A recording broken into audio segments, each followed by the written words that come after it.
I'm standing today underneath what I think is probably the best flowering tree or shrub in the garden in August. And this is Eucryphia Nymansay. Now, Eucryphia Nymansay's full title is Eucryphia times nymansensis Nymansay. And it's actually a cross between two species which come from Chile. There's the one parent is the evergreen Eucryphia cordifolia, and the other is the deciduous Eucryphia glutinosa. Neither of those two species are yet out in the garden, and we're now in the first week of August.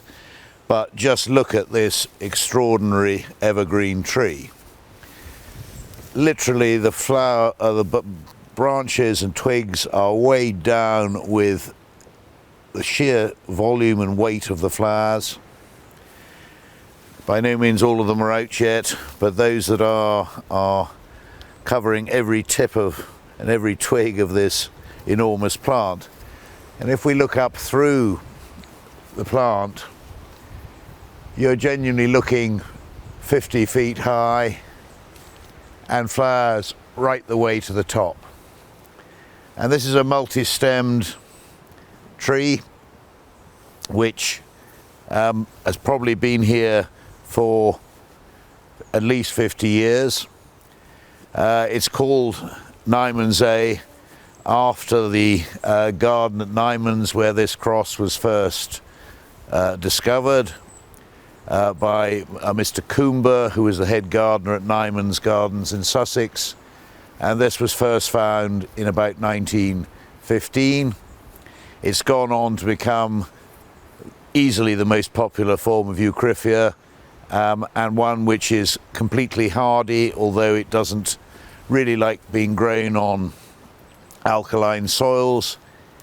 It likes to have its feet in the shade, but it's perfectly capable of growing in full sun as well as in partial shade as it is here. Eucryphias in the wild naturally grow as multi-stemmed trees, and we'll go and have a look at another plant to see this in a second. In Chile, in the lower mountains of Chile, they're growing beside rivers on the edges of forests, and they naturally shoot from the base. As they become very old trees, some of these taller shoots die off and collapse, and new shoots come up from the base. And you see that in one of the parents, Eucryphia cordifolia, which is forever suckering from its roots and creating a clump. And this is really wants to be a clump, but it also quite capable of growing into a large tree. And when we look at the flowers, as they first come out, just look at the detail of the pink anthers. And you see the pink anthers on the outside, and then the female stamens, which are a slightly different purplish colour on the inside. I mean, a very intricate arrangement of a flower, a very large flower by Eucryphia standards, and a very distinctive leaf shape. I mean, when we look at other Eucryphia species, as we may do in other videos, you can see evidence of the shape of both parents, both Eucryphia cordifolia and glutinosa, in the leaf shape here, but the shape of Eucryphia Nymansay is completely unmistakable.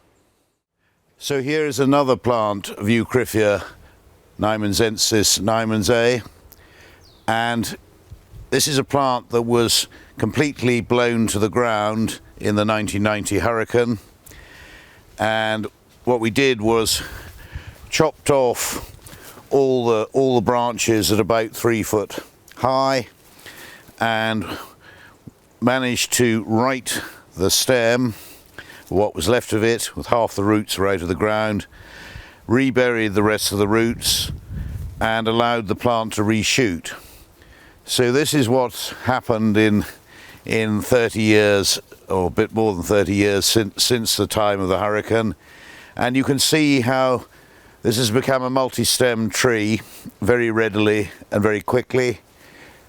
And as you look upwards, you see how the stems thin out, but again you can see the flowers are literally causing the branches to bend over with the weight of flowers. And if you look up, you can also see the sheer weight of bees and insects which are working these flowers.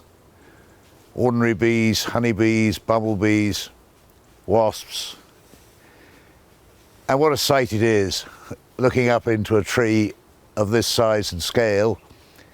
It's not anything like us, it's probably about 30 feet and maybe only half the size of the one we were looking at earlier. But what I wanted to show you was the natural growth habit of Eucryphia nymansay.